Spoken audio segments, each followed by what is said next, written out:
இப்போ வாசிப்பு இயக்கம் நம்ம ஸ்கூலில் நம்ம பண்ணிகிட்ருக்கோம். சின்ன சின்ன புத்தகங்கள்லாம் கொடுத்துருக்காங்க. எல்லா புத்தகமும் பார்த்திங்கன்னா ஒரு நிமிஷம் 2 நிமிஷத்தில் நம்ம என்ன பண்ணிடலாம், அழகாக படிச்சிடலாம். எளிமையாக இருக்கும், பார்க்குறதுக்கு எளிமையாக இருக்கும். யமன் சொன்னது ராஜான்னு அப்படின்னு இந்த புக்கு, இதெல்லாம் பார்க்குறதுக்கு சிரிப்பாகவும் இருக்கும் இல்லையா? இதில் நீ எந்த கதை படிச்சிருக்க வைத்தீஸ்வரி? செம்ம இனிப்பு. சொல்லுவாப்பா.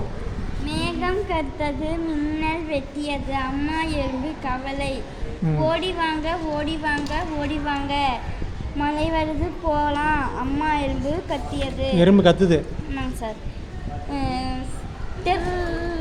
எறும்பு போகுது, வரிசையாக போகுது, வளைந்து வளைந்து போகுது, ரயில் போல போகுது, சுவரில் ஏறி அடுப்படைக்கு போகுது.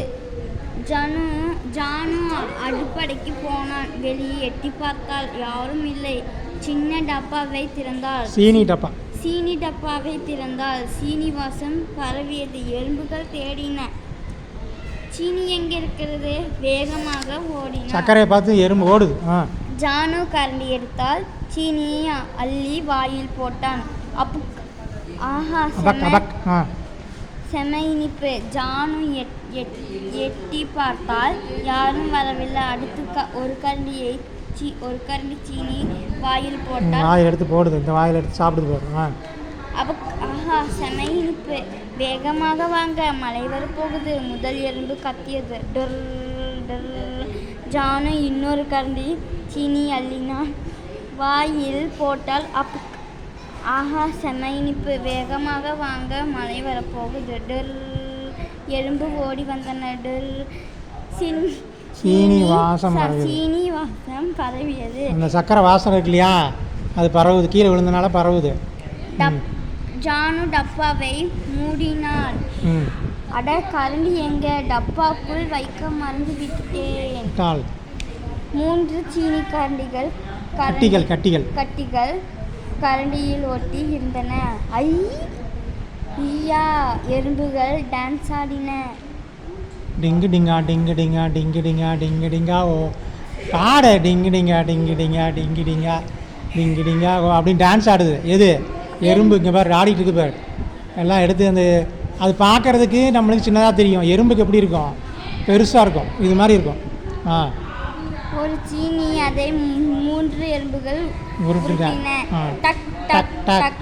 2 எறும்புகள் அடுத்த சீனியை உருட்டின. டக் டக் டக். ஒரு குட்டி எறும்பு சீனியை பார்த்து நாக்கில் எச்சி ஊறியது. சீனியை மேலே உருட்டி மெல்ல உருட்டியது. பட பட பட பட டக டக டக டக. சுவர் ஓரம் எறும்பு சீனி அடிக்கின.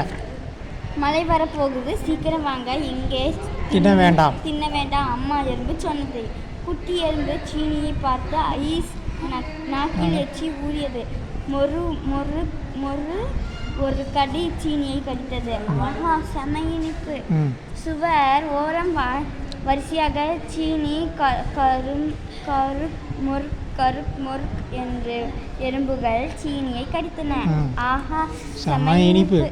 ஒரு குட்டி சீனி மிச்சம் இருந்தது. ஒரு எறும்பு பார்த்து சீனியை உருட்டி டக் டக் டக் டக் டக். எறும்புகள் வீடு சேர்ந்தன. டக்கு டக்கு டக்கு டக்கு டக்கு. சீனி உள்ளே நுழைஞ்சு வீட்டுக்கு வந்துருச்சு. மின்னல் வெட்டியது, இடி இடித்தது. டம் டம் டம். நம்ம எறும்பு எட்டி பார்த்தது. மழை வர இன்னும் நேரம் இருக்கு, நமக்கு உணவு போதாது, இன்னொரு முறை போகலாமா? அம்மா எறும்பு கேட்டது. குட்டி எறும்பு அம்மாவை பார்த்து வீட்டுக்குள்ளே ஓடியது. கருக்கு முறுக்கு சீனியை ஒரு கடி. ஆஹா, செம இனிப்பு. அம்மா எறும்பு கூப்பிட்டது. சீக்கிரம் வா, இதான் இந்த வாசிப்பில் செம இனிப்புங்கிற கதையை நம்மளுக்கு கொடுத்துருக்காங்க இல்லையா? இதை முத்துக்கண்ணன்கிறவர் எழுதியிருக்காரு. புரியுதா கதை? சரி. வாழ்த்துக்கள்.